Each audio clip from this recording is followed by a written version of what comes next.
Hello friends, welcome to my channel SK garden tips. ನಾನು Sumathi. Friends, ಇವತ್ತಿನ ನಮ್ಮ video ತುಂಬಾ ಇಂಟ್ರೆಸ್ಟ್ ಆಗಿದ್ ವಿಡಿಯೋ. ಒಂದು ವರ್ಷದಿಂದ ನೀವೆಲ್ಲ ಕೇಳ್ತಿರೋಂಥ ವಿಡಿಯೋ ಇದು. ಈ ವಿಡಿಯೋ ನೋಡಿದ್ರೆ ಯಾವ್ದ್ರ ಬಗ್ಗೆ ಏನ್ರ ಬಗ್ಗೆ ಅಂತ ನಿಮ್ಗೆ ಅರ್ಥ ಆಗುತ್ತೆ. ಆ ವಿಡಿಯೋ ನೋಡೋಕ್ಕಿಂತ ಮುಂಚೆ ಒಂದ್ಸರ್ತಿ ಇದನ್ನ ನೋಡಿ. ಇದು ನಮ್ಮ ಮನೆ ಈ ಸೈಡಿಂದ ಗೇಟ್ ಇಂದ ಆ ಕಡೆ ತನಕ ಕಾಣಿಸುವಂತದ್ದು ಲುಕ್ ಇದು. ಈ ಕಡೆ ಸಣ್ಣ ಡೋರ್ ಕಾಣಿಸ್ತಾ ಇದೆಯಲ್ಲ, ಇದು ಮೇಲ್ಗಡೆ ಟೆರೆಸ್ ಮೇಲೆ ಹೋಗಕ್ಕೆ. ಆ ಕಡೆ ದೊಡ್ಡ ಡೋರ್ ಏನೋ ಮೇನ್ ಡೋರ್. ಅದ್ರ ಪಕ್ಕದಲ್ಲಿರೋದೇ ಗಿಡಗಳೆಲ್ಲ ಬಗ್ಗೆ ನಾನು ಇವತ್ತು ಹೇಳ್ತೀನಿ. ಇವತ್ತಿನ ನನ್ನ ವಿಡಿಯೋ ಏನ್ ಸಬ್ಜೆಕ್ಟ್ ಅಂದ್ರೆ, ಅಡೆನಿಯಂ ಗಿಡನ ನಾನು ಎಲ್ಲಿ ತರಿಸ್ಕೊಂಡಿದ್ದೆ, ಹೇಗಿದೆ, ಇದ್ರ ಬಗ್ಗೆ ಯಾವ ತರ ಕೇರ್ ತಗೊಬೇಕು, ಇದ್ರ ಬೀಜ ಆದಾಗ ಯಾವ ತರ ಅದನ್ನ ನಾವು ಜಾಗ್ರತೆ ನೋಡ್ಕೊಬೇಕು ಅಂತ ಹೇಳಿದ್ರ ಬಗ್ಗೆ ಈ ವಿಡಿಯೋದಲ್ಲಿ ನಿಮ್ಗೆ ಎಕ್ಸ್ಪ್ಲೇನ್ ಮಾಡ್ತೀನಿ. ಓಕೆನಾ? ನಿಮ್ ವಿಡಿಯೋ ಇಷ್ಟ ಆದರೆ ಲೈಕ್ ಕೊಡೋದು ಮಾತ್ರ ದಯಮಾಡಿ ಮರಿಬೇಡಿ. ನೋಡಿ ಫ್ರೆಂಡ್ಸ್, ನಿಮ್ಗೆ ಇಷ್ಟಕ್ಕೆ ಮುಂಚೆ ಹಾಲು ತೋರಿಸಿದ್ನಲ್ಲ, ಇಲ್ಲಿ ಒಂದು ಸಣ್ಣ ಲಾನ್ ಇದೆ. ನಮ್ಮ ಮನೆಗೆ ಒಂದು ಸಣ್ಣ ಲಾನ್ ಮಾಡ್ಕೊಂಡಿದೀವಿ. ಇದ್ರೊಳಗೆ ಒಂದು ಪುಟಾಣಿ ಒಂದು ಲಾನ್. ಆ ಲಾನ್ ಗೋಡೆಗೆ ಅಂದ್ರೆ ಕಾಂಪೌಂಡ್ ವಾಲಿಗೆ ನಾನು ಪೇಂಟ್ ಹಾಕ್ಬಿಟ್ಟು ರಂಗೋಲಿ ಎಲ್ಲ ಹಾಕಿದ್ದೆ. ಆ ಮುಂದ್ಗಡೆ ಕಾಣಿಸ್ತಿರೋದು ವಾಟರ್ ಟ್ಯಾಂಕ್. ಅದು ಇದನ್ನ ಯಾಕೆ ತೋರಿಸ್ತಿದ್ದೀನಿ ನಿಮ್ಗೆ ಅಂದ್ರೆ, ನಮ್ಮ ಮನೆ ಸುತ್ತಲೂ ಇಲ್ಲ, ಎಲ್ಲ ಗಿಡ ಇದೆ, ಆದ್ರೆ ಈ ಜಾಗದಲ್ಲಿ ಮಾತ್ರ ಬಿಸಿಲು ಜಾಸ್ತಿ ಬರುತ್ತೆ. ಮನೆ ಸುತ್ತಲೂ ಇದ್ದ ಜಾಗಕ್ಕೆ ಅಷ್ಟು ಬಿಸಿಲು ಬರಲ್ಲ ಬೇರೆ ಕಡೆ ಪ್ಲೇಸ್ ಅಲ್ಲಿ. ಇಲ್ಲಿ ಮಾತ್ರ ನಮಗೆ ಬೆಳಿಗ್ಗೆಯಿಂದ ಒಂದು ತ್ರೀ ಓ ಕ್ಲಾಕ್ ತನಕ ಬಿಸಿಲು ಬರುತ್ತೆ. ಅದಕ್ಕೋಸ್ಕರ ನಾನು ಅಡೇನಿಯಂ ಪ್ಲಾಂಟ್ಸ್ ಎಲ್ಲ ಈ ಗೋಡೆ ಮೇಲೆ ಇಡ್ಬೇಕಂತ ಇಲ್ಲಿ ಪೇಂಟ್ ಮಾಡಿ ರಂಗೋಲಿ ಹಾಕಿದ ಉದ್ದೇಶ ಕೂಡ ಅದೇ. ನಾನು ಹೂವಿನ ಗಿಡ ಇಟ್ರೆ ಮನೆ ಎದುರಿಗಿರುತ್ತಲ್ಲ, ಶೋ ಇರುತ್ತೆ, ಯಾವಾಗ್ಲೂ ನಮ್ ಕಣ್ಣಿಗೆ ಕಾಣಿಸ್ತಾ ಇರುತ್ತೆ ಅಂತ. ಟೆರೆಸ್ ಮೇಲೆ ಇಟ್ಟವಾಗ ಪ್ರತಿ ಸರ್ತಿ ನಾವು ಟೆರೆಸ್ ಮೇಲೆ ಎಲ್ಲ ಬೆಳಗಿನ ಸಾಯಂಕಾಲ ಒಂದ್ಸರ್ತಿ ಹೋಗ್ತಿರ್ತೀವಿ. ಬೇರೆ ಯಾವ ಟೈಮಲ್ಲಿ ನಮ್ಮ ಹೂವು ನೋಡಕ್ಕೆ ಕಾಣಿಸಲ್ಲ. ಅದಕ್ಕೋಸ್ಕರ ಕೆಳಗೆ ಇಡೋಣ ಅಂತ ಪ್ಲಾನ್. ಪಕ್ಕದ ಮನೆಯವರಿಗೆ ಅಬ್ಜೆಕ್ಷನ್ ಮಾಡಿದ್ರು, ಅವ್ರಿಗೆ ತೊಂದರೆ ಆಗುತ್ತೆ ಅಂತ. ಅದಕ್ಕೋಸ್ಕರ ನಾನು ಏನ್ ಮಾಡಿದೆ ಅಂದ್ರೆ, ಸ್ಟ್ಯಾಂಡ್ ಹಾಕಿಸ್ಬಿಟ್ಟು ಸ್ಟ್ಯಾಂಡ್ ಮೇಲೆ ಅಡೇನಿಯಂ ಗಿಡ ಇಡೋಣ ಅಂತ ಪ್ಲಾನ್ ಮಾಡಿದೆ. ನಾನು ಸ್ಟ್ಯಾಂಡ್ ಹಾಕಿ ಅದ್ರ ಮೇಲೆ ಟೈಲ್ಸ್ ಎಲ್ಲ ಇಟ್ಬಿಟ್ಟು ಅದ್ರ ಮೇಲೆ ಗಿಡ ಇಡೋದಂತ ಪ್ಲಾನ್ ಇತ್ತು. ಈಗ ಅಡೇನಿಯಂ ಗಿಡದ ಬಗ್ಗೆ ನಿಮ್ಗೊಂದೆರಡು ಮಾತು ಹೇಳ್ತೀನಿ. ಇದನ್ನ ನಾನು ಆನ್ಲೈನ್ ಅಲ್ಲಿ ತರಿಸ್ಕೊಂಡಿದ್ದೆ. ಇದು ಲೋಕಲ್ ಮಾರ್ಕೆಟಿಂಗ್, ಲೋಕಲ್ ನರ್ಸರಿಯಿಂದಲ್ಲ. ಇದು ಸಣ್ಣ ಸಣ್ಣ ಗಿಡ ಆದ್ರೆ ನಮ್ಗೆ 100 ಇಂದ 150 ರುಪೀಸ್ ತನಕ ಸಿಕ್ಕುತ್ತೆ. ಗ್ರಾಫ್ಟೆಡ್ ಪ್ಲಸ್ ಸಿಂಗಲ್ ಪೆಟಲ್ ಯಾವ್ದು ಬೇಕೋ ನಾವು ಸೆಲೆಕ್ಟ್ ಮಾಡ್ಕೊಬಹುದು. ಹೂ ಕಲರ್ ಕೂಡ ಸೆಲೆಕ್ಟ್ ಮಾಡ್ಕೊಬಹುದು. ಗಿಡ ಸೈಜ್ ಮಾತ್ರ ಸಣ್ಣಕ್ಕಿರುತ್ತೆ. ದೊಡ್ಡ ದೊಡ್ಡ ಗಿಡ ಆದ್ರೆ ನಮಗೆ ರೇಟ್ ಜಾಸ್ತಿ ಇರುತ್ತೆ, ಸಣ್ಣ ಗಿಡ ಆದ್ರೆ ಕಮ್ಮಿ ಇರುತ್ತೆ. ಅದಕ್ಕೆ ನಾನು ಸಣ್ಣ ಗಿಡನೇ ತರಿಸ್ಕೊಂಡಿದ್ದೆ. ಆ ಗಿಡ ನೆಡೋಕ್ಕೋಸ್ಕರನೇ ಈ ಪಾಟ್ ನಾನು ತರಿಸ್ಕೊಂಡಿದ್ದೆ. ಇದನ್ನ ಅಮೆಜಾನ್ ಅಲ್ಲಿ ತರಿಸ್ಕೊಂಡಿದ್ದೆ ನಾನು. ಬೇರೆ ಪಾಟ್ಗಳಿಗೆಲ್ಲಾರು ನಾರ್ಮಲ್ ಆಗಿ ನಾನೇ ಪೇಂಟ್ ಹಾಕ್ಬಿಟ್ಟು ರಂಗೋಲಿ ಹಾಕಿದ್ದೆ.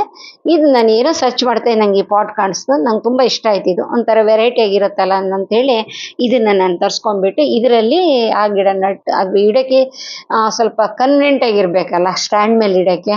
ಯಾಕಂದ್ರೆ ದೊಡ್ಡ ದೊಡ್ಡದು ಇಟ್ರೆ ಏನಾಗುತ್ತೆ ಅಂತೇಳಿ ಆಮೇಲೆ ಬೇರೆ ಗಿಡ ಇಡಕ್ ಜಾಗ ಇರಲ್ಲ. ಅದಕ್ಕೋಸ್ಕರ ಈ ಪಾಟ್ ತರಿಸಿದ್ದೆ. ನೋಡಿ, ಹಿಂದ್ಗಡೆ ಎಲ್ಲ ಪಾಟ್ ಇಟ್ಬಿಟ್ಟು ಮುಂದ್ಗಡೆ ಎಲ್ಲ ಸಣ್ಣ ಸಣ್ಣ ಪಾಟ್ ಇಡಕ್ಕೆ ಅನುಕೂಲ ಆಗಿರ್ಲಿ ಅಂತ ಹೇಳ್ಬಿಟ್ಟು ನಾನು ಅದನ್ನ ಒಂದೂವರೆ ಫೀಟ್ ತನಕ ಸ್ಟ್ಯಾಂಡ್ ಮಾಡಿಸಿದ್ದೆ. ನಾನು ಅದಕ್ಕಿಂತ ದೊಡ್ಡ ಪಾಟ್ಸ್ ಮಾಡಿಸಿದ್ವಿ. ದೊಡ್ಡ ಸ್ಟ್ಯಾಂಡ್ ಮಾಡಿಸಿದ್ರೆ ಕೆಳಗಡೆ ಲಾನ್ ಅಲ್ಲಿರೋ ಹುಲ್ಲುಗಳೆಲ್ಲ ನೆರಳು ಬಿದ್ದು ಸತ್ತೋಗುತ್ತೆ ಅಂತ ಸ್ವಲ್ಪ ಕಮ್ಮಿಯೇ ಜಾಸ್ತಿ ಇದು ಮಾಡಿಸಿದ್ದು. ಅದನ್ನ ಕಮ್ಮಿನೇ ಮಾಡಿಸಿದ್ದು. ನೋಡಿ, ಮುಂದ್ಗಡೆ ಎಲ್ಲ ಇದು ಎಲ್ಲ ಮೊಸರು ಡಬ್ಬಗಳು ಪೇಂಟ್ ಹಾಕಿ ಕೆಲವೆಲ್ಲ ಕ್ಯಾರೆಕ್ಟರ್ ಎಲ್ಲ ಹಾಕಿ ಪೇಂಟ್ ಮಾಡಿ ಇಟ್ಟಿದ್ದೆ. ನೋಡಿ, ನೋಡಕ್ ಮಾತ್ರ ತುಂಬಾ ಚೆನ್ನಾಗಿ ಕಾಣಿಸುತ್ತೆ. ಇದಕ್ಕೆ ವರ್ಷಕ್ಕೊಂದ್ಸರ್ತಿನಾದ್ರು ನಾವು ರೀಪಾಟ್ ಮಾಡ್ಬೇಕು. ಈ ಅಡೇನಿಯಂಗೆ ಯಾವಾಗಲೇ ಆಗಲಿ ರೀಪಾಟ್ ಮಾಡಬೇಕು. ರೀಪಾಟ್ ಮಾಡೋದಂದ್ರೆ ಇನ್ನೇನಿಲ್ಲ, ಅದನ್ನ ಮಣ್ಣಿನ ತೆಗೆದ್ಬಿಟ್ಟು ಸ್ವಲ್ಪ ಮೇಲೆ ಕೆತ್ತಿಬಿಟ್ಟು ಪುನಃ ನೆಟ್ಟರೆ ಸಾಕಾಗುತ್ತೆ. ನಾವು ರೂಟ್ಸ್ ಎಲ್ಲ ಕಟ್ ಮಾಡ್ಬೇಕಂತೇನಿಲ್ಲ. ಬಿಗಿನರ್ಸ್ಗೆ ರೂಟ್ಸ್ ಎಲ್ಲ ಕಟ್ ಮಾಡೋದು ಸ್ವಲ್ಪ ಪ್ರಾಬ್ಲಮ್ ಆಗುತ್ತೆ. ಅದಕ್ಕೋಸ್ಕರ ಹೇಳ್ತಾ ಇದ್ದೀನಿ. ಅವ್ರೇನ್ ಮಾಡ್ಬೇಕು, ಸ್ವಲ್ಪ ಮಣ್ಣಿನ ತೆಗೆದ್ಬಿಡ್ಬೇಕು, ಸ್ವಲ್ಪ ಮಣ್ಣು ಹಾಕ್ಬಿಟ್ಟು ಅದ್ರ ಮಣ್ಣಿನ ಮೇಲ್ಬಿಟ್ಟು ಅದು ದಪ್ಪ ಕಾಣಿಸ್ಬೇಕಂತೇಳಿ ಈ ತರ ಪ್ಲಾನ್ ಮಾಡ್ಬೇಕು ನಾವು. ಅಂದ್ರೆ ಸಣ್ಣ ಗಿಡನ ಮೆಚೂರ್ಡ್ ಆಗಿ ದೊಡ್ಡ ಪ್ಲಾಂಟ್ ಮಾಡೋದು ಹೇಗೆ ಅಂದ್ರೆ, ಇದೊಂದು ಸಣ್ಣದೊಂದು ಟೆಕ್ನಿಕ್ ಅಷ್ಟೇ. ವರ್ಷಕ್ಕೊಂದ್ಸರ್ತಿನೋ ವರ್ಷಕ್ಕೆ 2 ಸರ್ತಿನೋ ಏನ್ ಮಾಡ್ಬೇಕಂದ್ರೆ ಮಣ್ಣಿನ ತೆಗೆದ್ಬಿಟ್ಟು ಸ್ವಲ್ಪ ಮೇಲೆ ಕೆತ್ತಿ ನೆಟ್ಟರೆ ಸಾಕಾಗುತ್ತೆ. ಅದಕ್ಕೆ ಏನ್ ಪ್ರಾಬ್ಲಮ್ ಇರಲ್ಲ. ಒಂಚೂರು ಅದಕ್ಕೆ ಜಾಗ್ರತೆ ತಗೊಬೇಕು. ಆ ಜಾಗ್ರತೆ ಬಗ್ಗೆನೇ ಇವತ್ತು ಹೇಳ್ತೀನಿ ನಾನು. ನೋಡಿ, ಇವನ್ನೆಲ್ಲ ರೀಪಾಟ್ ಮಾಡಿದ ಮೇಲೆ ಒಂದೊಂದು 2 ಹೂ ಆಗ್ತೈತೆ. ಯಾಕಂತೇಳಿ ಇದಕ್ಕೆ ಹೊಸ ಮಣ್ಣು ಸಿಕ್ತು ಒಂದು. ಎರಡನೇದಾಗಿ ಒಳ್ಳೆ ಚೆನ್ನಾಗಿ ಬಿಸಿಲು ಬೀಳ್ತಾ ಇದೆ. ಈ ಅಡೇನಿಯಮಿಗೆ ಬಿಸಿಲು ಜಾಸ್ತಿ ಬೇಕು ಇದಕ್ಕೆ. ಹಾಗೆ ನೀರು ಕಮ್ಮಿ ಇದ್ರೂ ಪರವಾಗಿಲ್ಲ. ಇದು ನೀರು ಜಾಸ್ತಿ ಆಗದಷ್ಟು ಕೊಳತು ಹೋಗುತ್ತೆ. ಅದಕ್ಕೋಸ್ಕರ ಒಂದು ವಾರಕ್ಕೆ 1 ಸರ್ತಿ 2 ಸರ್ತಿ ಸಾಕಾಗುತ್ತೆ. ಎಂತ ಬೇಸಿಗೆಯಲ್ಲಿ ಇದ್ರೂ ಕೂಡ ವಾರಕ್ಕೆ 2 ಸರ್ತಿ ಸಾಕಾಗುತ್ತೆ. ಚಳಿಗಾಲದಲ್ಲಂತೂ ಆಲ್ಮೋಸ್ಟ್ ನೀರು ಹಾಕ್ತಾ ಇದ್ರು ಕೂಡ ಪರವಾಗಿಲ್ಲ, ಚೆನ್ನಾಗೇ ಬದುಕುತ್ತೆ. ಬೇರೆ ಗಿಡಗಳ ತರ ಇದು ಕೇರ್ ಮಾಡ್ಬೇಕು ಅಂತೇನಿಲ್ಲ, ಜಾಸ್ತಿ ಗೊಬ್ಬರ ಹಾಕ್ಬೇಕಂತಾನಿಲ್ಲ. ವರ್ಷಕ್ಕೆ 1 ಸರ್ತಿ 2 ಸರ್ತಿ ಹಾಕಿದ್ರೆ ಸಾಕಾಗತ್ತೆ. ಈ ಥರ ಎಲ್ಲ ಅರೇಂಜ್ ಮಾಡಿದ್ದೀನಿ ನೋಡಿ. ಆಮೇಲೆ ಇದನ್ನು ನಾನು ಫೆಬ್ರವರಿಲಿ ಮಾಡಿದ್ದೆ. ಯಾಕಂದರೆ ಫೆಬ್ರವರಿಗಿಂತ ಮುಂಚೆ ಮಾಡಿದರೆ ಏನಾಗುತ್ತೆ, ಚಳಿಗಾಲದಲ್ಲಿ ಅದು ಸ್ವಲ್ಪ ರೆಸ್ಟ್ ಟೈಮ್, ಅದು ಗಿಡ ಬೆಳೆಯಲ್ಲ. ಆ ಟೈಮಲ್ಲಿ ಮಾಡಿದರೆ ಏನಾಗುತ್ತೆ ಅಂದರೆ ನಮಗೆ ಪ್ರೂನಿಂಗ್ ಎಲ್ಲ ಮಾಡಿದಾಗ ಹೊಸ ಚಿಗುರು ಬಂದುಬಿಟ್ಟು ಗಿಡ ತುಂಬ ಹೂವಾಗುತ್ತೆ ಅಂತ ನಾನು ಫೆಬ್ರವರಿಲಿ ಅದನ್ನ ರೀಪಾಟ್ ಮಾಡಿದ್ದೆ. ಆಮೇಲೆ ಏನಾಯಿತು, ನನಗೆ ಕೈ ನೋವು ಬಂತು. ಇದು ರೀಪಾಟ್ ಮಾಡಿದ್ರಕ್ಕಿಂತ ಮುಂಚೆನೇ ಕೈ ನೋವು ಸ್ಟಾರ್ಟ್ ಆಗಿತ್ತು. ನಿಮ್ಗೆ ವಿಡಿಯೋ ಮಾಡಿ ತೋರಿಸಿದ್ದೆ. ಅದರಿಂದ ಏನಾಗಿದೆ ನೋಡಿ, ಪೂರ್ತಿ ಎಲ್ಲ ಗಿಡದಲ್ಲೂ ಕಳೆ ಗಿಡಗಳು ಹುಟ್ಕೊಂಡ್ಬಿಟ್ಟಿದೆ. ನಾರ್ಮಲ್ ಆಗಿ ನನ್ನ ಕೈ ಚೆನ್ನಾಗಿದೆ, ನಾನು ಏನು ಮಾಡ್ತಿದ್ದೆ ಅಂದರೆ ಇದನ್ನ ಒಂದ್ಸತಿ ಬೇಸಿಗೆಯಲ್ಲಿ ನಾನು ಇದನ್ನ ರೀಪಾಟ್ ಮಾಡ್ತಿದ್ದೆ. ರೀಪಾಟ್ ಮಾಡಿ ಅದು ಚೆನ್ನಾಗಿ ಗೊಬ್ಬರ ಎಲ್ಲ ಹಾಕಿ ನೆಟ್ಟಿದ್ರೆ ಗಿಡ ತುಂಬ ಫುಲ್ಲಾಗಿ ಹೂವು ಆಗ್ತಿತ್ತು. ಇವಾಗ ಏನಾಗಿದೆ ನೋಡಿ, ಆ ಗಿಡ ಎಲ್ಲಿದೆ ಕಾಣಿಸ್ತಿದೆ ನಿಮ್ಗೆ ಏನಾದರೂ? ಅಷ್ಟು ಕಳೆ ಗಿಡಗಳು ಬೆಳ್ಕೊಂಡ್ಬಿಟ್ಟಿದೆ. ಎಷ್ಟು ಇದಿದೆ ಅಂದರೆ ಅದು ನೋಡೋಕ್ಕೆ ಒಂಥರ ಹೋಗ್ತಿತ್ತು, ಅಸಹ್ಯ ಆಗ್ತಿತ್ತು ಅಂತೇಳಿ ಸರಿ ಅದೆಲ್ಲ ಗಿಡ ಎಲ್ಲ ತೆಗೆದು ಕೆಳಗಿಟ್ಬಿಟ್ಟು ಅವೆಲ್ಲ ಕಳೆ ಗಿಡ ಎಲ್ಲ ಕಟ್ ಮಾಡಿ ಅದಕ್ಕೊಂಚೂರು ಗೊಬ್ಬರ ಏನಾರು ಹಾಕಿ ಇದು ಮಾಡೋಣ ಅಂತ ಹೇಳ್ಬಿಟ್ಟು ತೆಗೆದೆ ನೋಡಿ. ಈ ಪಾಟಲ್ಲಂತೂ ನೀರು ನಿಂತ್ಕೊಂಡಿದೆ, ಡ್ರೈನೇಜ್ ಹೋಲ್ ಪ್ರಾಬ್ಲಮ್ ಇದ್ದಂಗಿದೆ, ಮಣ್ಣೆಲ್ಲ ಕೊಳ್ತೋಗ್ಬಿಟ್ಟಿದೆ. ಅದನ್ನ ಬೇರೆ ಇದು ಮಾಡೋಣ ಅಂತೇಳಿ ಹಾಗೆ ಇಟ್ಟಿದೆ ನೋಡಿ. ಇವಾಗ ಏನು ಮಾಡಿದ್ದೀನಿ ಅಂದರೆ, ನಾನು ಗಿಡನೇನು ಎತ್ತಕ್ಕೆ ಹೋಗಿಲ್ಲ, ಅದನ್ನ ಹಾಗೆ ಇಟ್ಟಿದ್ದೀನಿ. ಕಳೆ ಗಿಡ ಎಲ್ಲ ತೆಗೆದುಬಿಟ್ಟು ಮಣ್ಣನ್ನು ಒಂಚೂರು ಲೂಸ್ ಮಾಡಿ ಒಂಚೂರು ಅದಕ್ಕೆ ಕೈಬೇವಿನ ಹಿಂಡಿ ಮತ್ತು ಇನ್ನೇನು ಅಷ್ಟು, ಅದು ಒಂದೇ ಕೈಬೇವಿನ ಹಿಂಡಿ, ವರ್ಮಿ ಕಂಪೋಸ್ಟ್ ಒಂಚೂರು ಮಿಕ್ಸ್ ಮಾಡಿ ಹಾಕಿದ್ದೆ ಅಷ್ಟೇ, ಇನ್ನೇನಿಲ್ಲ. ಸೇಮ್ ಹಾಗೆ ಇಟ್ಟಿದ್ದೀನಿ. ಇದನ್ನೇನು ನಾನು ಗಿಡ ಎತ್ತಕ್ಕೆ ಹೋಗಲಿಲ್ಲ. ಯಾಕಂತ ಹೇಳಿದ್ರೆ ಅಷ್ಟೆಲ್ಲ ಹೆವಿ ಕೆಲಸ ಮಾಡೋಕ್ಕೆ ಹೋದರೆ ಕೈ ನೋವಾಗುತ್ತೆ ಅಂತ ಹೇಳ್ಬಿಟ್ಟು ಬರೀ ಕಳೆ ಗಿಡ ಮಾತ್ರ ತೆಗೆಯೋದೇ ನನ್ನ ಉದ್ದೇಶ ಆಗಿತ್ತು. ಈಗ ಹೂವೆಲ್ಲ ಆಗ್ಬಿಟ್ಟು ಒಂದು ಸರ್ತಿ ಎಲ್ಲ ಚೆನ್ನಾಗೇ ಹೂವಾಗಿತ್ತು. ಯಾಕಂತ ಹೇಳಿದ್ರೆ ಚೆನ್ನಾಗಿ ಅದು ರೀಪಾಟ್ ಮಾಡಿದವಾಗ ಅದಕ್ಕೆ ಒಳ್ಳೆ ಮಣ್ಣು ಎಲ್ಲ ಸಿಕ್ಕಿತ್ತು ಅಂತ ಹೇಳಿದ್ನಲ್ಲ ನೋಡಿ. ಆ ಹೂವು ಆದವಾಗ ಕೆಲವುದ್ರಲ್ಲೆಲ್ಲ ಬೀಜ ಬಂದಿದೆ ನೋಡಿ, ಎಷ್ಟು ಚೆನ್ನಾಗಿ ಬೀಜ ಬಂದ ನೋಡಿ. ಕೆಲವುದೆಲ್ಲಂತೂ ಗಿಡಗಳು ತುಂಬಾ ಚೆನ್ನಾಗಿ ದೊಡ್ಡ ದೊಡ್ಡ ಒಳ್ಳೆ ಗುಲಾಬಿ ಹೂ ತರ ಆಗುತ್ತೆ. ನೋಡಕ್ ಮತ್ತೆ ತುಂಬಾ ಚಂದ ಇರುತ್ತೆ ಫ್ರೆಂಡ್ಸ್. ಇದನ್ನ ನೀವು ನೋಡಿರ್ಬೋದು ಬೇರೆ ಗಿಡಗಳನ್ನೆಲ್ಲ ನೋಡಿ. ಇದು ಸ್ವಲ್ಪ ಎಲೆಗಳು ಜಾಸ್ತಿ ಆಗಿದೆ, ಯಾಕಂದ್ರೆ ನಾನು ಹೇಳಿದ್ನಲ್ಲ ಅದು ಕೇರ್ ತಗೊಂಡಿಲ್ಲ ಅಂತೇಳಿ. ಒಂದ್ಸರ್ತಿ ಮೇ ತಿಂಗಳಲ್ಲಿ ಒಂದ್ಸರ್ತಿ ರೀಪಾಟ್ ಮಾಡ್ಬೇಕಿತ್ತು, ಅದನ್ನ ತೆಗಿಬೇಕಿತ್ತು. ನಾನು ಮಾಡಕ್ ಹೋಗಿಲ್ಲ, ಅದೇ ಬಂದ್ ಪ್ರಾಬ್ಲಮ್ಮು ನೋಡಿ. ಎಲ್ಲ ಗಿಡಗಳಲ್ಲಿ ಇಷ್ಟು ಗಿಡ ಇದೆ ನೋಡಿ. ಇನ್ನು ಮೇಲ್ಗಡೆ ಟೆರೆಸ್ ಮೇಲೆ ಬೀಜ ಹಾಕಿದ್ದು, ಇದ್ರ ಲಾಸ್ಟ್ ಇಯರ್ ಒಂದ್ಸತಿ ಇದೇ ತರ ಬೀಜ ಆದವಾಗ ತೆಗೆದ್ಬಿಟ್ಟು ನಾನು ಮೇಲ್ಗಡೆ ಹಾಕಿದ್ದೆ. ಅದ್ರಲ್ಲಿ 3 ಗಿಡ ಹುಟ್ಟಿದೆ. ನಾನು ಮೇಲ್ಗಡೆ ಇದು ಮಾಡ್ತಾ ನಿಮ್ಮನ್ನು ತೋರಿಸ್ತೀನಿ ನೋಡಿ. ಇದು ಕಟಿಂಗ್ ನೆಟ್ಟಿದ್ದು.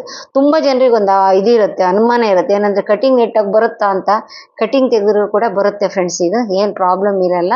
ಆದ್ರೆ ಅದಕ್ಕೊಂದು ಸ್ವಲ್ಪ ಕೆಳಗಡೆ ಕಟ್ ಮಾಡಿರ್ತೀವಲ್ಲ, ಅದು ಕೊಳಿಲಾರ್ದಿದ್ದಂಗೆ ಏನಾದ್ರು ಒಂದು ಹಚ್ಬೇಕಾಗತ್ತೆ, ಅರ್ಶಿನ ಪುಡಿನೋ ಇಲ್ಲ ಅಂತ ಹೇಳಿದ್ರೆ ಸಾಫ್ ಇಂಥ ಫಂಗಿಸೈಡ್ ಇಂಥದ್ದು ಏನಾದ್ರು ಹಚ್ಬಿಟ್ಟು ಇಟ್ಟರೆ ಚೆನ್ನಾಗಿ ಚಿಗುರು ಬರುತ್ತೆ. ಬರೀ ಮರಳಲ್ಲೇ ಇಟ್ಟರೆ ತುಂಬ ಚೆನ್ನಾಗಿ ಬರುತ್ತೆ.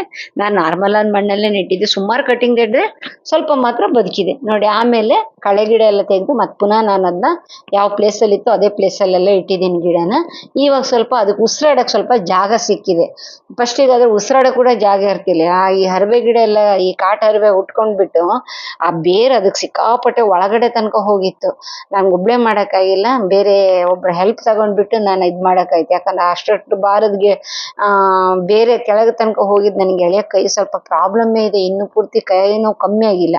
ಈ ಬೀಜ ಆಗಿದೆ ನೋಡಿ, ಇದು ಇನ್ನೊಂದು 15 ದಿವಸ ಆದ್ರ ಮೇಲೆ ಇದಕ್ಕೆ ಒಂದು ದಾರ ಸುತ್ತ ಬಿಡ್ಬೇಕು. ಇಲ್ಲ ಅದು ಹಣ್ಣಾಗ್ಬಿಡ್ತೆ, ಅಂದ್ರೆ ಸ್ವಲ್ಪ ಬ್ರೌನ್ ಕಲರ್ ಬಂದ್ಬಿಟ್ರೆ ಅದು ಗಾಳಿಗೆ ಹಾರಿ ಹೋಗುತ್ತೆ. ಅದು ಒಂದು ಬೀಜನ ನಮಗೆ ಸಿಕ್ಕಲ್ಲ. ಅದಕ್ಕೆ ಅದು ಒಣೆಯಕ್ಕಿಂತ ಮುಂಚೆ ಅದಕ್ಕೆ ಏನ್ ಮಾಡ್ಬೇಕಂದ್ರೆ ಒಂದು ದಾರ ಕಟ್ಬೇಕು. ಅದಕ್ಕೆ ದಾರ ಕಟ್ಟಿದ್ರೆ ಅದೇನಾಗುತ್ತೆ ಅಂದ್ರೆ ಒಡೆದೋಗಲ್ಲ. ನಮ್ಗೆ ಒಣಗಿದ ಮೇಲೆ ತೆಗೆದ್ಬಿಟ್ಟು ನಾವು ಸ್ಟೋರ್ ಮಾಡ್ಕೊಬಹುದು.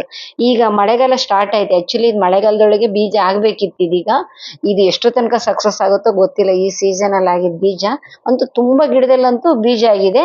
ಈ ಸಿಂಗಲ್ ಪೆಟಲ್ ಡಬಲ್ ಪೆಟಲ್ ಅದು ಕೂಡ ನಂಗೆ ಡೌಟ್ ಅಲ್ಲೇ ಇದೆ. ಯಾಕಂದ್ರೆ ನಂಗೆ ಅದು ಸ್ವಲ್ಪ ಅನುಮಾನದಲ್ಲೇ ಇದೆ ಯಾವ್ದು ಗಿಡದಲ್ಲಿ ಆಗಿದೆ ಅಂತ. ಯಾಕಂದ್ರೆ ನಾನು ಅಷ್ಟು ಕೇರ್ ಆಗಿ ನೋಡ್ಲಿಲ್ಲ ಅದನ್ನ.